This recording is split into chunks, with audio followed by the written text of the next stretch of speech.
Salve, meus reis e rainhas, ave, minhas imperatrizes e imperadores. Salvete omnes, gaudeo vos hic iterum videre. Hoje também entraremos nos primórdios de Roma, ou seja, no século VI a.C., mais exatamente no ano 509. Foi um período de lendas e fascínio que serviu de alicerce para uma poderosa república antes e para um vasto império depois. Para quem assistiu ao vídeo de Caio Múcio Scaevola, ou para quem já conhece o período romano que cercou a vida do grande soldado que queimou sua própria mão para defender Roma, sabe perfeitamente que, naquela época, a recém-criada República Romana lutava contra o cerco do valoroso exército de Lars Porsena.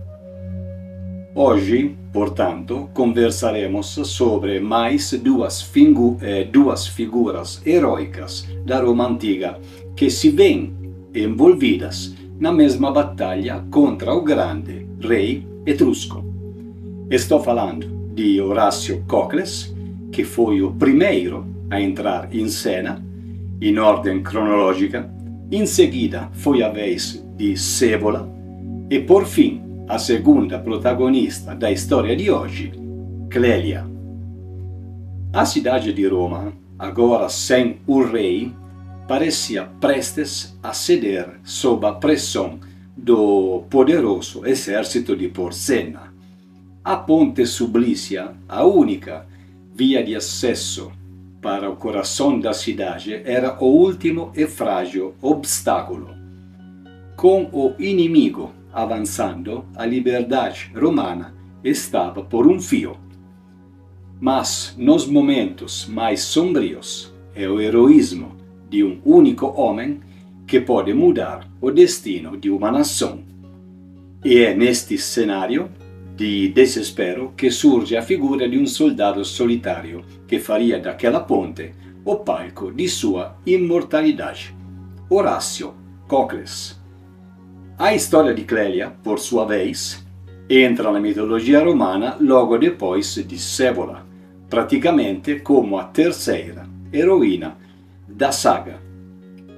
Ela surge quando Lars Porsena, convencido de que era arriscado demais para os seus homens lutar contra tanto heroísmo e determinação, mesmo com uma cidade exausta e faminta, negociou um acordo de paz com os novos governantes da cidade de Roma. Se vocês se lembrarem, esses novos governantes da urbe substituíram o sétimo rei de Roma, Tarquínio, o Soberbo, etrusco, que foi expulso pela população romana e, em seguida, apoiado por seus patrícios para tentar voltar ao poder. Como parte desse acordo final de paz, os romanos deveriam entregar vários reféns, incluindo Clélia, uma jovem e linda nobre, e outras mulheres e rapazes, sempre jovens. Clélia era da gens patrícia Cloelia, originalmente Cluilia, uma gens muito importante durante o período régio, como também nas origens da época republicana. Antes de continuar a nossa rápida faixa de abertura, em seguida mergulharemos mais no fundo desse cenário e entenderemos as circunstâncias que levaram a essa batalha pela liberdade de Roma e que mudaria para sempre o seu destino.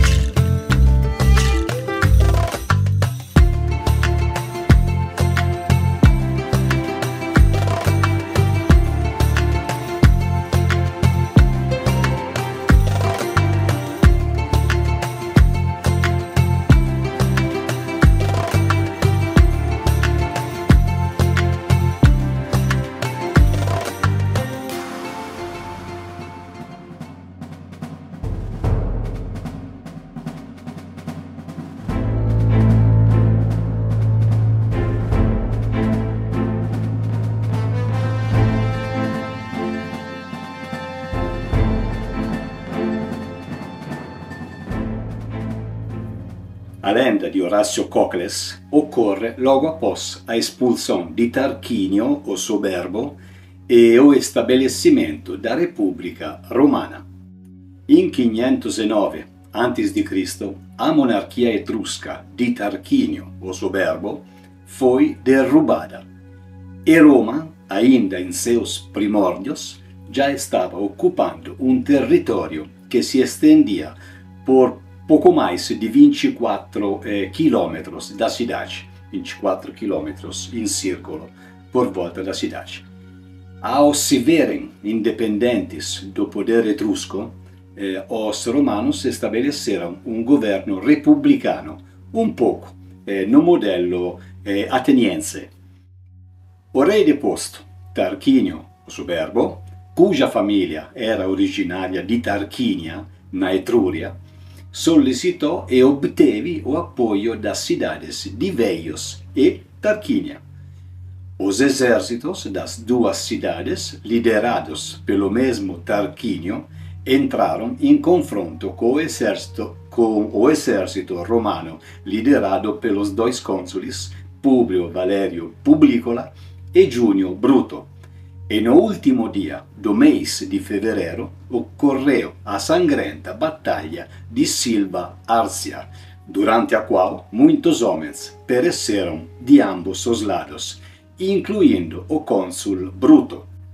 A batalha foi interrompida por uma violenta e repentina tempestade, sem um desfecho definitivo. Tantos foram os mortos que jaziam no campo de batalha. Ambos os lados proclamaram vitória, até que, no meio da noite, uma voz declarou que os romanos haviam vencido, já que os etruscos haviam perdido mais um homem. Essa voz era a do deus Silvano, o deus Silvanus em latim, uma figura da mitologia romana, o deus das florestas e das terras incultas. Plutarco, em sua obra Vidas Paralelas, volume 1, livro A Vida de Publicola, parágrafo 16, nos conta essa história. Sobrevindo a noite, tal como se pode estimar após tal batalha, quando o barulho se acalmou nos dois campos, dizem que a floresta onde estavam acampados tremeu. E ouviu-se uma voz alta dizer que os mortos, depois contados, achou-se que havia no campo 11.300 do lado dos toscanos, e dos romanos outro tanto menos um somente. Foi certamente alguma voz divina, alguma voz da floresta, pois, incontinenti, os romanos puseram-se a gritar alto e claro, como gente a quem a coragem aumentou. E os toscanos, ao contrário, se amedrontaram de tal forma que a maior parte escapou do campo e extraviou-se, não ficando ali senão cerca de 5.000, que os romanos fizeram prisioneiros e dos quais pilharam tudo o que haviam deixado no campo. Tarquínio, então, obcecado pela busca e retomar o trono, aliou-se ao poderoso rei etrusco Lars Porsena de Clusio, ou Clusium, hoje Chiusi, uma linda cidade que fica na Toscana, entre Siena e Perugia. Porsena marchou com seu exército sobre Roma e a cidade estava em grande perigo. A Ponte Sublício, a única ponte de madeira construída sobre o rio Tibre, na Roma antiga, permitia um fácil acesso no coração da cidade.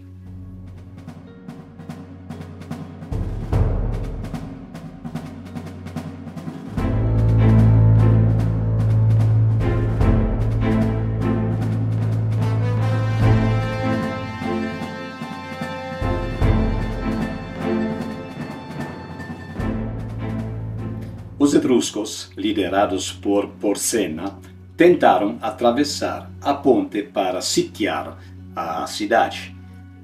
Essa ponte era vital para a defesa de Roma, pois, uma vez atravessada, a urbe estaria vulnerável ao ataque.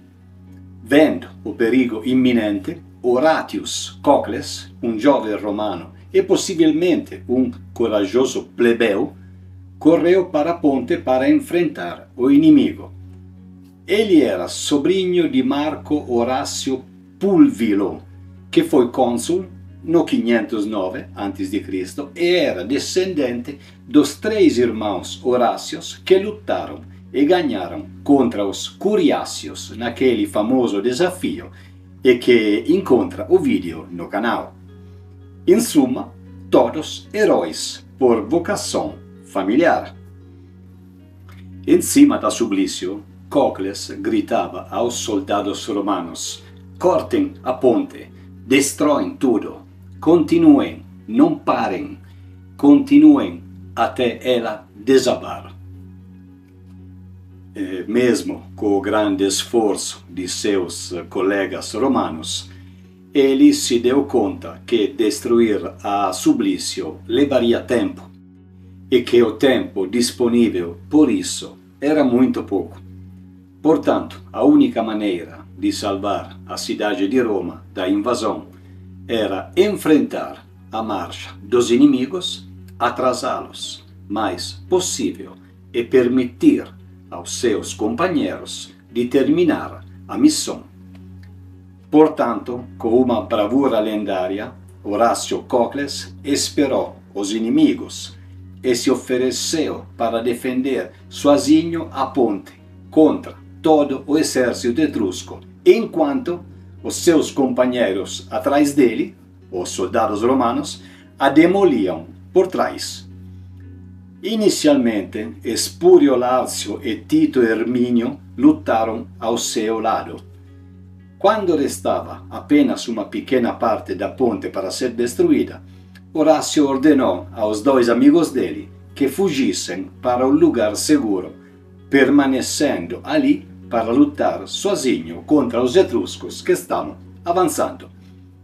Ele se postou no estreito acesso da ponte, lutando com uma ferocidade e determinação incríveis. Sua coragem e habilidade em combate detiveram o avanço das tropas de Porsena. À medida que a ponte estava quase totalmente destruída, seus companheiros o chamaram para recuar, mas Horácio recusou-se a sair, até que a ponte fosse completamente demolida. Sob os golpes contínuos e duros dos machados, a ponte desabou, arrastando os etruscos e o próprio Horácio Cocles para o rio Tibre. A história é mencionada pela primeira vez pelo historiador grego do século II a.C., Políbio, e, segundo ele, ao final da demolição, Horácio Cocles se jogou no Tibre com toda a sua armadura, como tinha planejado, e se afogou. Ele certamente não sabia e não podia nadar com a própria armadura, portanto, sempre segundo Políbio, era um sacrifício planejado desde o começo. Tito Livio, no entanto, na sua Ab Urbe Condita, livro 2, capítulo 10, parágrafo 11, sentença 1, disse que Horácio conseguiu atravessar o rio a nado e retornar à cidade que havia salvado da conquista. A história de Horácio Cocles é um exemplo primordial de virtus romana, virtude, coragem, excelência moral e militar, mas é igualmente provável que, no fim das contas, Roma tenha sido derrotada por Porsena. A existência em vida do herói após a destruição da ponte Sublício, no entanto, é confirmada por outras fontes. O povo di Roma, demonstrando sua gratidão, honrou Orazio com uma estátua e deu-lhe um pedaço de terra equivalente ao que ele conseguia arar em um dia. Ainda sobre a estátua, o historiador Verrio Flaco, que viveu entre o final do século I a.C. e o início do século I d.C., relatou uma história curiosa. Os arúspices etruscos, in um ato traiçoeiro, convenceram o povo a esconder a estátua de Horácio Cocles, afirmando que havia sido atingida por um raio e isso era um mau presságio para a cidade. Roma, di fatto, passò un periodo di tempo relativamente curto soffrendo com fome e doenças. Porém, após a descoberta que o conto dos arúspices era na verdade só uma enganação, somente quando a estátua foi instalada in un local differente, aberto e elevado, é que a boa sorte retornou a Roma, confirmando assim a importância do herói para a cidade. Para quem não lembra dos arúspices, eles eram sacerdotes de origens etruscos, especializados em prever o futuro. Para isso, interpretavam os sinais divinos observando as entranhas de animais sacrificados, principalmente o fígado.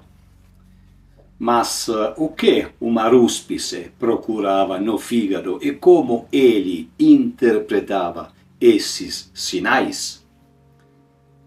Primeiramente, a forma e integridade. Um fígado saudável e com forma regular era um sinal de aprovação divina. Defeitos, como lóbulos extras, ausentes ou deformidades, eram presságios negativos. A aparência da vesícula biliar, localizada em uma parte importante do fígado, era associada a deuses como o Sol. Uma vesícula biliar bem formada e cheia era um bom sinal, enquanto uma pequena ou danificada indicava problemas futuros. O fígado era inspecionado em busca de manchas, tumores, cistos ou qualquer anormalidade. A presença de marcas estranhas, como pequenas verrugas, era um sinal de que os deuses estavam zangados e que o resultado da ação era incerto.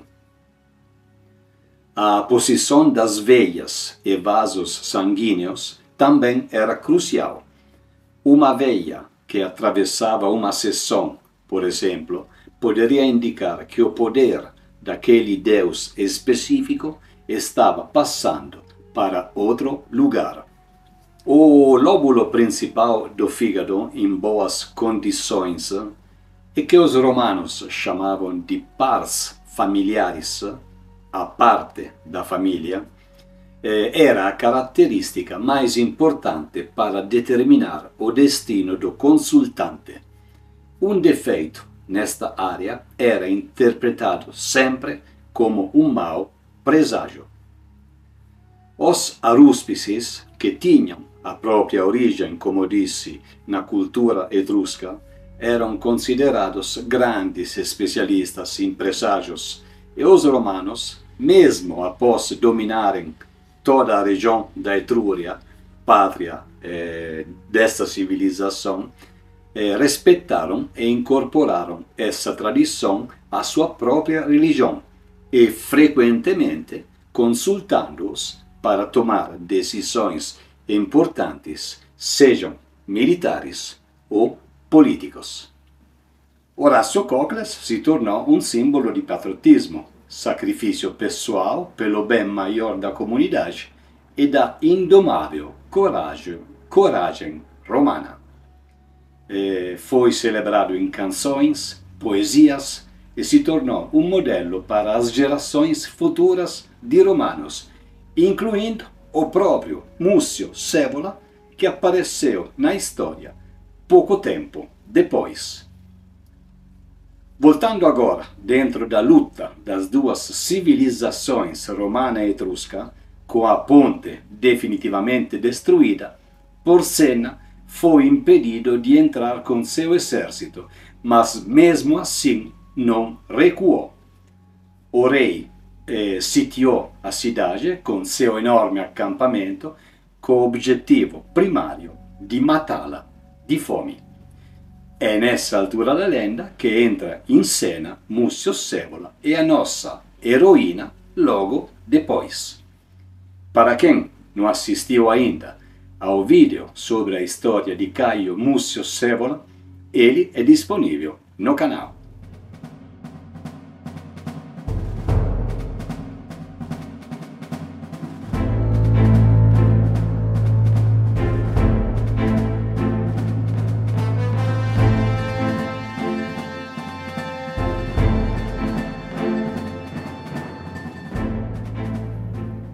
Como já sabemos, a lenda de Clélia também se desenrola durante o cerco de Roma por Lars Porsenna. Após a demonstração de bravura de Horácio Cocles e do outro herói romano, o mítico Mucius Scaevola, Porsenna ficou realmente impressionado com a determinação dessa população e propôs um tratado de paz. Os etruscos e os romanos chegaram a um acordo no qual Porsenna pediu, dependendo das fontes, entre 10 e 20 reféns, todos jovens, na maioria meninas. Todos tinham que ser patrícios, porque se fossem plebeus não teriam valor algum. Os romanos prontamente os entregaram para garantir que os termos seriam cumpridos. Como parte desse tratado, a entrega de reféns romanos a Porsenna garantiria o cumprimento do acordo por parte dos romanos. Entre esses reféns estavam jovens nobres romanos, incluindo Clélia. Clélia, que era uma jovem de rara coragem e engenhosidade, não aceitou a condição de refém passivamente. Liderando um grupo de outras jovens, todas mulheres, ela arquitetou uma fuga audaciosa. Como relata o escritor e historiador Valerio Maximo em sua obra Facta et Dicta Memorabilia, as meninas conseguiram escapar da tenda onde estavam sendo guardadas e, aproveitando do fato que os soldados etruscos estavam levando seus cavalos até o rio para beber, conseguiram se esconder entre os animais, conseguindo assim escapar do acampamento do inimigo, do exército inimigo. Sob a escuridão da noite e como a ponte Sublício já não existia mais, elas chegaram até as margens do rio Tibre. Sem medo do frio, Clélia convidou as meninas a nadar através do rio, retornando em segurança a Roma. Nesse meio tempo, as sentinelas romanas as avistaram e, acreditando que eram inimigas, deram o alarme. Apresentadas aos cônsules, as moças foram enviadas imediatamente de volta a Porsenna para respeitar o acordo.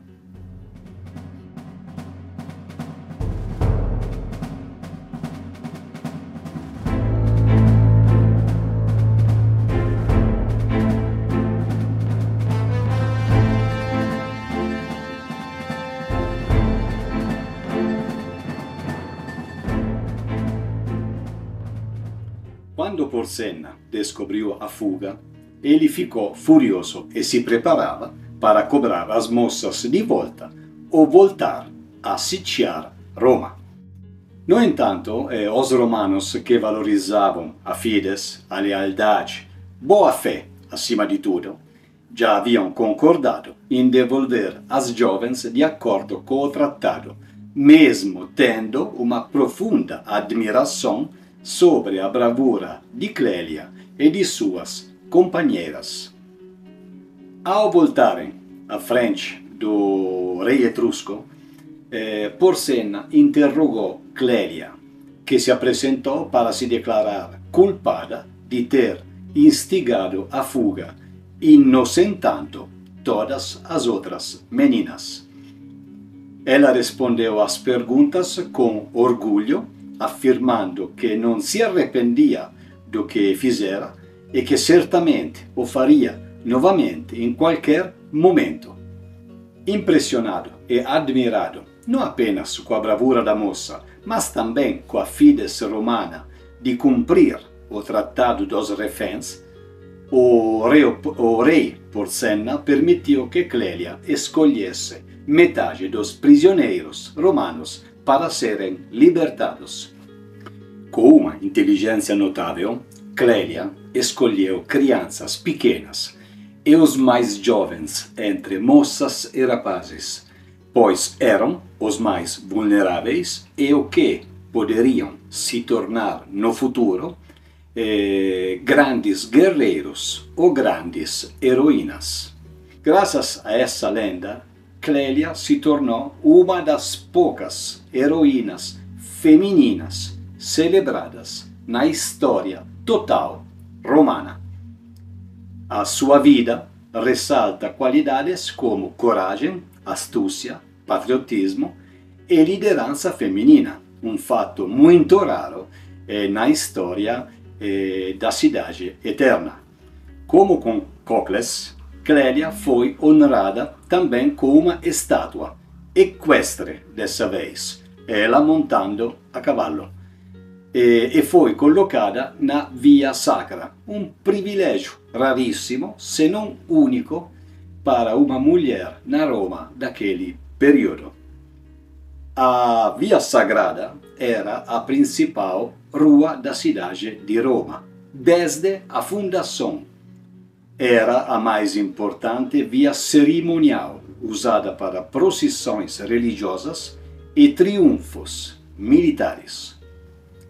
A estátua representava a sua fuga épica a cavalo, mas vale notar que, enquanto foi imortalizada com uma imagem equestre, algumas versões da lenda a descrevem fugindo a pé e depois nadando ou escondida correndo no meio de cavalos até o Tibre e depois nadando. Vale notar também que da estátua não temos mais nenhum vestígio.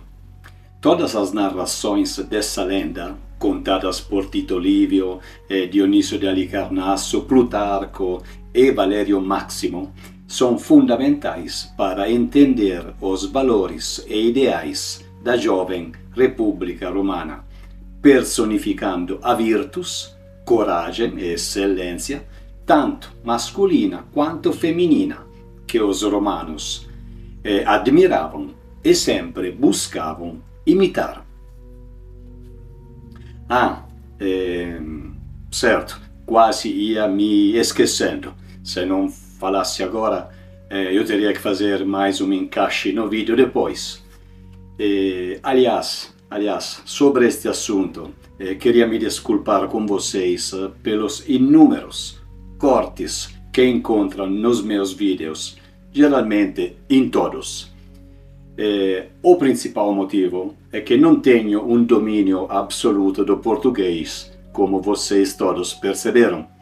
Então, quando tento acelerar a narração com uma consequente boa redução do tempo do vídeo, ou o meu sotaque aumenta demais e acabo destruindo as palavras e ninguém vai entender, ou cometo erros banais de concordância.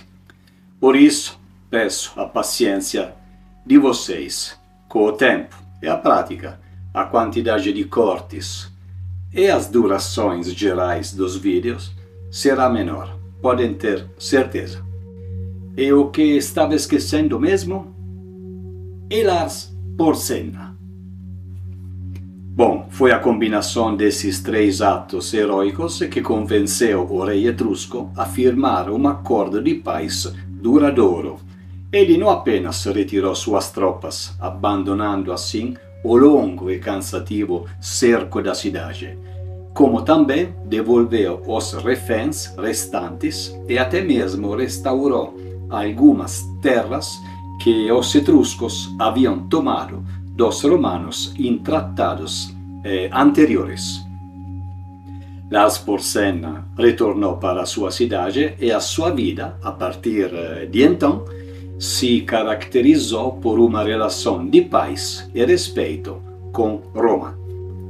A guerra entre Clusium e Roma, as duas poderosas cidades da época, terminou e as populações viveram em harmonia, mesmo com a futura romanização de todo o território etrusco. Clusium se tornou aliada da urbe.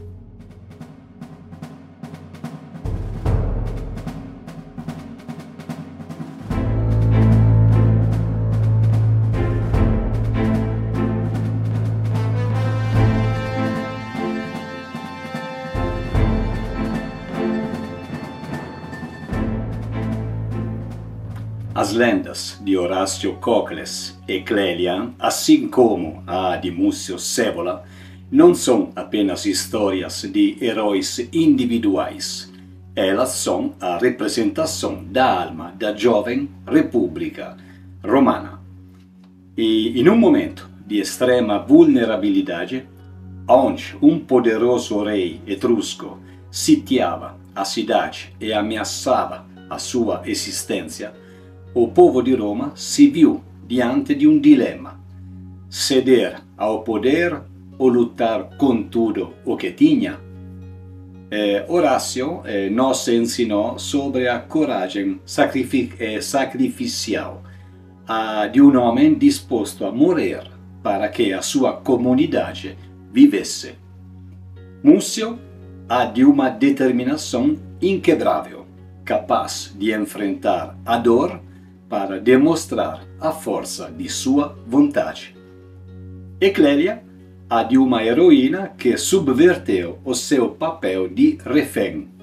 Com astúcia e liderança, ela mostrou que a virtus romana não pertencia apenas aos homens no campo de batalha. Era uma virtude que se manifestava também através da inteligência, da lealdade e da ousadia feminina.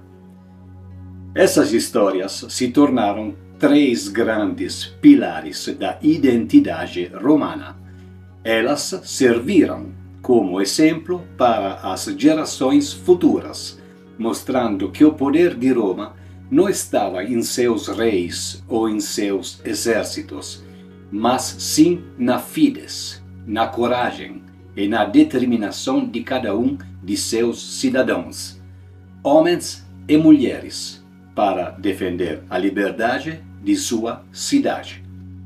A virtus romana, afinal, era a verdadeira força de um povo.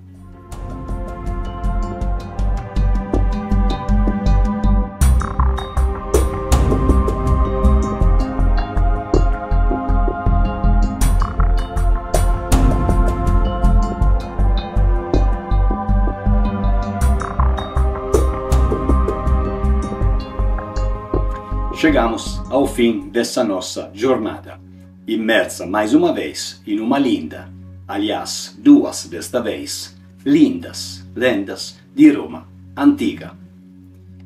Como sempre, agradeço imensamente pela sua companhia até aqui e pela sua paixão sobre a história romana. Espero que as lendas de Horácio Cocles, Clélia, como também aquela de Múcio Scaevola, tenham inspirado vocês. Qual desses heróis mais chamou sua atenção? A coragem sacrificial de Horácio, a astúcia de Clélia ou a determinação inabalável de Múcio Scaevola? Deixem a sua opinião nos comentários, pois a sua participação irá enriquecer e muito a nossa experiência aqui. O nosso encontro com a história da Cidade Eterna continua no próximo vídeo, onde falaremos de outra mulher romana, uma poderosa mulher, dessa vez em plena época imperial. Estou falando de Agrippina, a jovem, uma mulher cuja ambição e influência moldaram o destino do império. Ela foi mãe de um dos imperadores mais infames de Roma, Nero, e sua vida é uma teia de complôs, poder e tragédias, e que nos vai revelar verdadeiros lados fascinantes e intrigantes também das famílias imperiais romanas. Compartilhe o canal, fique em paz. Vejo você no próximo vídeo da história de Agrippina, a jovem, e ad maior sempre.